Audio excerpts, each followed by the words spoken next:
Coucou tout le monde, bienvenue sur une nouvelle interview des Audacieuses Inspirantes. Et aujourd'hui, c'est Pauline qui est venue nous révéler ses petites pépites, ses secrets d'audace. Bonjour Pauline, bienvenue. Bonjour, bonjour à toutes les audacieuses. Salut Christa.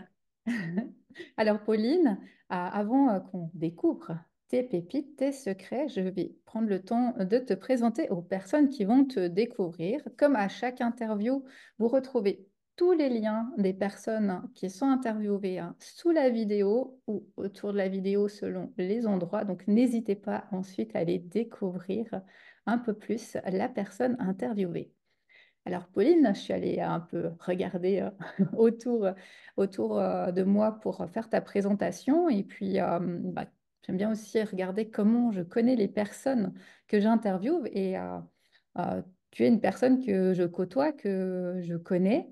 Je t'ai rencontrée, moi, suite à une association que tu as créée pour les thérapeutes avec d'autres personnes, qui est l'association Super, qui est vraiment une association qui m'a beaucoup parlé, qui m'a plu, hein.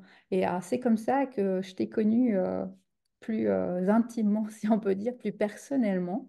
Et ensuite, tu fais partie, toi, des audacieuses académiciennes qui ont embarqué dans le programme de cette année. Donc, voilà un peu notre relation aujourd'hui au niveau professionnel, entrepreneurial. Alors, pour ce qui est de qui tu es, donc tu es une professionnelle dans le domaine des massages et des thérapies. Et toi, tu as commencé ta carrière dans le médical à l'époque. Donc, tu avais déjà cet attrait pour le médical, pour la personne.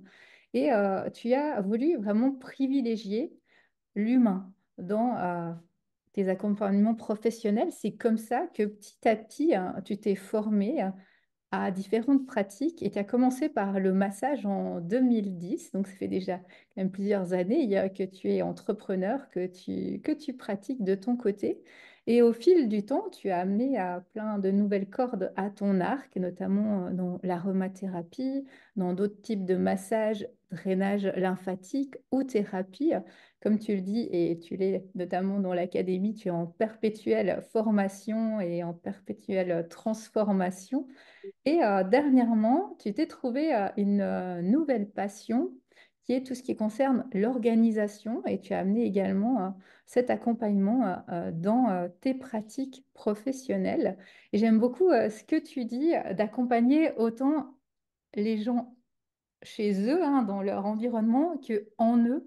Et ces deux accompagnements que tu as aujourd'hui, de bien en soi et bien chez soi, ou chez toi, comme tu le dis, je trouve que c'est très parlant d'aller travailler sur tous ces aspects de l'être humain, de l'individu. Donc voilà pour cette présentation. Est-ce que ça te correspond? Est-ce que tu souhaiterais ajouter quelque chose à cette présentation? Oui, ça correspond parfaitement à ma démarche, qui est vraiment maintenant depuis, je pense, 2 ans, c'est vraiment de faire en sorte d'accompagner les gens au bien-être. Comme je dis, en fait, c'est un accompagnement global où en fait, j'essaye de proposer quelque chose au final pour être vraiment bien autant. À l'intérieur de soi qu'à l'intérieur de sa maison et que sa maison ou son bureau ou le lieu qu'on a envie soit un lieu de plaisir et qui permette à la personne de grandir, de s'épanouir et tout ça. Et puis, c'est très intéressant de voir à quel point l'environnement peut toucher tous les autres domaines de la vie, en fait. Oui, exactement. Et alors, qu'est-ce que toi, Pauline, tu avais envie de partager aux femmes qui vont voir cette interview? Quels sont tes pépites, tes petits secrets pour oser ou d'audace aujourd'hui qui font de toi une femme et une entrepreneure audacieuse et inspirante? Alors, donc c'est jamais forcément facile de parler de soi, hein, mais c'est voilà, je sors de ma zone de confort et puis en fait, je crois que c'est depuis l'année passée, en fait, même un peu avant, en lançant cet accompagnement d'organisation de la maison, en fait, je me suis retrouvée devant quelque chose que personne ne faisait vraiment ici, qu'il y avait très peu de personnes qui le faisaient. Et puis tout ce que j'ai fait de cette formation, en fait, j'en ai parlé à personne. Je l'ai vraiment gardé pour moi jusqu'à ce que je sorte la proposition. Et puis, j'ai l'impression que ça a déclenché quelque chose chez moi où je me suis dit, en fait, ce, ce qui me caractérise le plus, c'est d'être authentique et d'aller vers les choses qui me font vibrer moi. Et puis j'ai vraiment l'impression que depuis ça, en fait, c'est tout ce que je fais, en fait, je vais vraiment essayer de le faire, que ça vienne de mes tripes et puis que ça soit quelque chose de personnel. Et quand j'essaye de faire quelque chose comme d'autres ou parce que j'ai trouvé quelque chose d'intéressant chez quelqu'un d'autre, je vois que ça marche pas. Donc, ce qui fonctionne, c'est quand je mets les choses en avant, simplement de qu'est-ce que je fais, que ça soit du pro ou du perso, en fait. Je vois que plus je partage les choses qui me concernent moi, et plus ça m'aide moi à avancer aussi. Et puis, euh, et puis que c'est finalement, c'est exactement ce que je veux en fait. Je propose finalement beaucoup de soins qui sont devenus les miens, que je me suis appropriés. J'essaie de proposer des soins de saison qui sont chaque fois différents. J'essaie de vraiment de sortir un peu de ce qu'on a l'habitude de voir. Et puis voilà, mais c'est pas forcément non plus facile quand on essaye de mettre en avant quelque chose de un peu inconnu, quoi, en fait. Donc voilà, c'est beaucoup de travail par rapport à ça.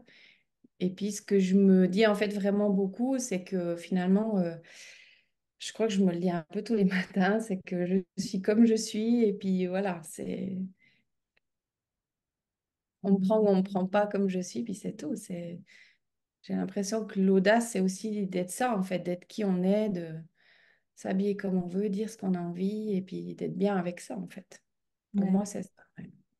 Ouais, ce que tu partages beaucoup de choses très importantes ici en ce début d'interview. La première chose, alors c'est certainement un de mes chevals de bataille et qui pour moi est essentiel, c'est cette offre que moi j'appelle l'offre signature, mais c'est ces offres uniques et qui vont faire justement qu'on est unique, comme tu l'as très justement dit, et de pas finalement se calquer sur tout ce qui se fait déjà, d'être un énième thérapeute parmi tous les thérapeutes qui fait un énième massage de tel type, parce que justement, malgré qu'on ait peut-être fait telle ou telle formation qui est la même que l'autre, on est unique et notre parcours de vie, comme tu l'as dit, notre sensibilité, notre façon d'être, elle est unique et de pouvoir transmettre dans nos soins, dans nos pratiques, ce qui fait notre authenticité, ce qui fait notre unicité, c'est essentiel. Et pour moi, c'est aussi ce qui va faire qu'une personne va venir vers nous en disant, bah, moi, je vais chez Pauline parce que oui, j'ai envie d'un massage ou d'un drainage, mais surtout parce que j'aime l'énergie de Pauline, j'aime ce qu'elle amène en plus, et c'est ça qui va amener les personnes, et je trouve que c'est essentiel ce que tu partages là, et comme tu le dis très justement, ça demande aussi un certain courage que de se dire, OK, quand on est fondu dans la masse, c'est plus facile. Je fais comme tout le monde, je prends pas trop de place, je me monte pas trop, je suis assez classique. Et à un moment, de se dire, OK, maintenant, je prends ma place, ce qui demande de se rendre visible, ce que tu fais par exemple aujourd'hui en faisant cette interview, de te dire, OK, je parle de moi, je me montre. Si ça déplaît parce que inévitablement, quand on commence à se mettre de l'avant, quand on se montre, quand on est authentique, autant ça plaît à certaines personnes qu'on va faire le tri et que ça va déplaire à d'autres. Et tant mieux, parce que c'est ça qui fait qu'on est unique et qu'il y en a pour tout le monde sur justement le marché des thérapeutes. Et vraiment d'avoir ce courage-là de se dire, ben, maintenant, je prends ma place, j'ai fait des formations, j'ai un bagage, je me connais et j'ai envie d'offrir quelque chose qui me corresponde pleinement. Et c'est le choix que toi, tu as initié, tu as fait justement. Mhm. Tout à fait. Et moi, j'aurais envie de te poser cette question pour les personnes qui ont un peu des doutes ou des questionnements pour elles. Qu'est-ce qui a fait qu'à un moment, tu as eu ce courage-là de te dire, maintenant, je passe une étape. Quel a été le déclic? Est-ce que tu t'en souviens de dire, OK, maintenant, je me montre plus, je crée mes offres à moi, je sors de la masse, tant pis pour ce qu'on va penser de moi, tant pis pour la critique, tant pis pour le regard des autres, je m'affirme. Mhm. Alors, je pense que le déclic, c'était peut-être un peu cette idée de cacher toute cette formation, ce que je faisais de nouveau là. Parce qu'en fait, j'ai vraiment tout refait. J'ai changé de nom, j'ai changé de logo. Enfin, j'ai j'ai tout changé ça en même temps. Donc ça, je pense, ça a été un des déclics parce qu'en fait, j'ai adoré en fait travailler qu'avec moi et avec les personnes qui s'occupaient de mon site ou qui me permettaient de faire ça, mais d'avoir gardé ça pour moi et pas avoir été envahi par tous les avis de tout le monde et toutes les croyances de tout le monde, ça m'a fait, j'ai vraiment, vraiment, je peux dire, j'ai kiffé de faire ça comme ça en fait. Mhm. Et puis, je pense que ça a été un déclencheur. Et puis, après, je pense que c'est un petit peu, peut-être un peu à force, en fait, l'expérience et tout. Et puis, je me dis, ben, je me rends compte qu'il y a des choses que je fais plus, que j'ai apprises, mais que j'intègre pas dans mes pratiques ou comme ça. Puis que tout à coup, j'amène d'autres choses que j'ai découvert ailleurs ou comme ça. Et puis, j'ai l'impression que c'est vraiment un mélange de plein de choses qui fait que finalement, je me suis dit, mais voilà, il faut aller dans l'authenticité et que ce que je veux, parce que je vois que ça, si c'est pas ça, ça marche pas non plus déjà aussi. Donc, Exactement. Et je trouve que tu partages aussi quelque chose de très important, enfin plusieurs choses. Déjà, la première, c'est cet alignement et le fait qu'on soit en perpétuelle transformation et changement. Et comme tu l'as très justement dit, peut-être une formation ou un soin que tu pouvais faire il y a quelques années qui te passionnait, aujourd'hui, c'est plus d'actualité.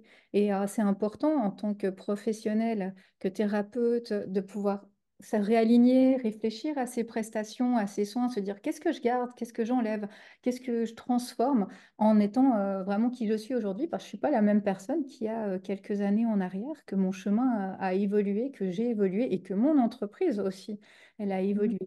Et puis la deuxième chose que tu as partagée et que je trouve très juste, c'est le fait d'avoir créé ton projet vraiment pour toi. J'ai envie de dire, c'est un peu en sous-marin vraiment que tu l'as fait en te disant, OK, maintenant je vais créer mon projet, il est à moi, je vais y mettre qui je suis et je vais pas aller à l'extérieur me faire polluer parce que malheureusement c'est ça qui se passe, me faire polluer par les autres parce que j'ai besoin de reconnaissance, de réconfort, de conseils, de se dire, OK, je me fais confiance, je sais qui je suis, je sais ce que j'ai envie de faire, je travaille sur mon projet et je me laisse pas prendre justement par la personne qui va dire, mais tu es sûr que tu veux faire ça, mais ça va beaucoup changer de ce que tu faisais avant. Ah, puis si ça fonctionne pas, tu auras mis toute cette énergie pour rien et que finalement, après notre cerveau, il tourne, on se dit, peut-être j'ai pris la mauvaise décision, peut-être que j'aurais pas dû faire ça, ah, peut-être que c'était pas pour moi, peut-être que ça va pas marcher. Et là, d'avoir eu finalement ce courage de dire maintenant, j'y vais, c'est mon projet, je m'écoute, je sais ce que moi j'ai envie aujourd'hui dans ma vie professionnelle et je mets en place ce que j'ai envie sans demander aux autres leur avis et à l'extérieur. Et ça aussi, c'est des grandes étapes, parce que c'est pas évident, hein. Moi, je me souviens aussi au début, je vais demander qu'est-ce que vous pensez de mon logo? Qu'est-ce que vous pensez de mon nom? Qu'est-ce que vous pensez de telle couleur? Et finalement, il y avait tellement d'avis qu'au final, on ne savait plus que faire parce qu'un il disait non, ça c'est bien, non, ça c'est pas bien. Ah, mais moi je trouve que ça ne te correspond pas. Finalement, on se dit ok, mais en fait, je vais choisir moi parce que je crois que je suis la meilleure personne pour savoir qu'est-ce que j'ai envie comme identité, comme logo, comme nom, comme couleur, etc. Donc, bravo d'avoir pu faire cette étape, vraiment d'avoir pu te centrer sur toi, sur cette authenticité de qui tu es. Et ma question que j'ai envie de te poser maintenant, c'est est-ce que tu vois un changement depuis que tu as osé plus être authentique, plus être toi? Est-ce qu'il y a un changement autour de toi, des personnes, de peut-être ta clientèle, de ta façon d'être? Qu'est-ce que tu as identifié comme transformation? Alors, dans les changements que je peux observer, ça date de pas longtemps, mais il y a des personnes qui sont revenues, qui ont repris rendez-vous après quand même pas mal d'années que je les avais pas vues. Euh, Après aussi, ben, en fait, c'est aussi tout des choses que j'essaie d'inculquer forcément ben, à mes enfants, en fait. Donc, déjà aussi, je me rends compte que c'est quelque chose que j'ai mis dans ma vie de tous les jours, en fait. C'est souvent, encore il n'y a pas longtemps, je disais à ma fille, mais tu parles fort, tu as le droit d'être là. Enfin, voilà. On a chacun le droit d'être là et comme on est. Et puis, voilà. Euh, Après, ben forcément, il y a aussi peut-être un peu des personnes qui s'en aillent, qui s'en vont un petit peu et puis qui s'éloignent un petit peu, quoi. Donc, mais voilà, je suis entourée de personnes qui, je pense, sont dans la même énergie que moi, qui me portent aussi vers le haut et puis finalement, ben, c'est ce qui aide aussi à avancer, quoi. Bien. Comme par exemple pour le pro, tu parlais avant de l'association, c'est aussi quelque chose ben voilà, c'est quelque chose qui me porte, qui m'anime. Et puis les gens qui sont dedans, c'est juste merveilleux d'avancer tous ensemble comme ça, quoi. C'est vraiment chouette. Donc j'ai l'impression d'être plus portée encore plus que, accompagnée encore plus que l'inverse, en fait, que d'avoir des gens qui s'éloignent. C'est un petit pourcentage. Ouais, ouais, Ouais. ben, justement d'attirer à soi des personnes qui vibrent sur les mêmes longueurs d'onde, qui ont les mêmes aspirations, les mêmes énergies, justement qui sont porteuses, comme tu le dis, hein. Et puis de laisser partir, d'accepter aussi de laisser partir, eh bien, ce qui n'est plus aligné à nous. C'est un peu comme tes offres avant. Ben, il y a certaines choses, comme certaines personnes, qui passent, et ça fait Ouais. partie aussi de la vie et des transformations. Et puis mon autre question, j'ai envie de te poser parce que j'imagine des personnes derrière l'écran qui disent oui, alors Pauline, je t'ai bien entendu être authentique, mais c'est pas si facile que ça. Et puis c'est vrai qu'on entend souvent ce mot être authentique. Et comment toi tu fais hein, quand eh ben, tu as tes peurs qui viennent ou tu as des doutes et que tu dis bah, non, maintenant j'ai choisi cette authenticité, je passe sur ces peurs, sur ces doutes, j'y vais. C'est quoi toi tes petites astuces? Comment tu fais pour oser pour pas te laisser prendre par justement ton mental qui vient te saboter, qui vient te dire non, mais là tu peux pas faire ça, tu peux pas dire ça, comment ça va se passer si. Mhm. Alors, j'avoue qu'il y a encore pas longtemps, à certaines périodes du mois ou comme ça, je pouvais être très, très influencée par les mauvaises pensées qui pouvaient venir. Et puis là, j'ai eu pas mal de travail sur l'intuition, sur le ressenti, sur des choses un petit peu différentes. Et puis, je... Et entre parenthèses aussi, ben, tout ce qui concerne l'académie aussi, c'est aussi tout un travail introspectif, je trouve, en premier lieu. Donc, j'ai trouvé vraiment je trouve hyper intéressant d'aller voir, en fait, apprendre à sentir toutes ces choses qui se passent en nous. Et puis, là, maintenant, je me rends compte que quand je commence à avoir des idées un petit peu moins bonnes, à me dire, ah, mais ça marche pas, tout ça, en fait, j'essaie beaucoup d'être dans l'accueil déjà de ce ressenti-là, de cette émotion-là. Et puis, j'essaie d'aller voir après ce que ça me fait aussi, si ça me fait mal à la tête, si ça me fait une perturbation peut-être au niveau du corps. Et puis après, j'ai l'impression que déjà, de laisser venir les choses, de les accepter, de mettre des mots dessus, c'est aussi quelque chose qui, en tout cas, chez moi, fonctionne beaucoup. Puis c'est juste de reconnaître que voilà, ah ben là, ça marche pas, ça me fait mal au ventre, ça me va pas. J'accepte ça. Puis finalement, j'ai l'impression que de l'accepter, de laisser place à l'émotion, ben, en fait, ça me permet après d'avancer sur le reste. Et puis finalement, je trouve que depuis quelques mois, en tout cas, ces pensées-là, elles restent beaucoup moins longtemps. En fait, après, voilà, si j'ai besoin, bah, ça va être d'aller en nature, ça va être faire un peu du sport ou des choses comme ça. Évidemment, après, il y a plein d'autres choses. Mais je travaille beaucoup sur mon ressenti en ce moment et où c'est que ça va me chercher, en fait.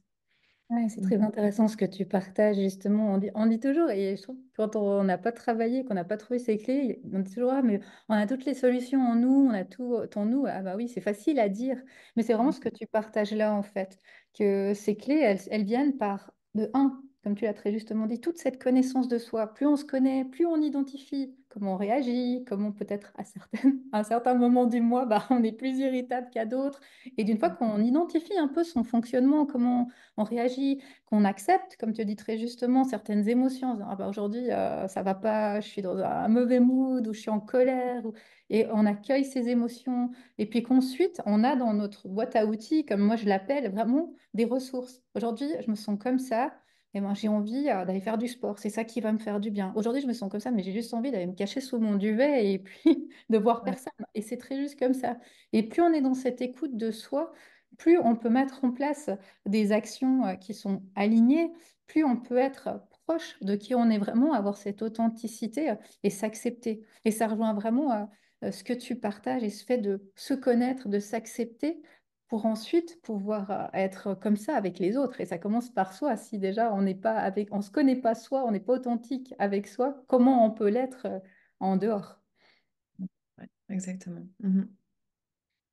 Eh ben, merci Pauline pour ces belles pépites, pour ce partage. Je te souhaite une belle suite avec tes offres, tes pratiques et je te dis à bientôt.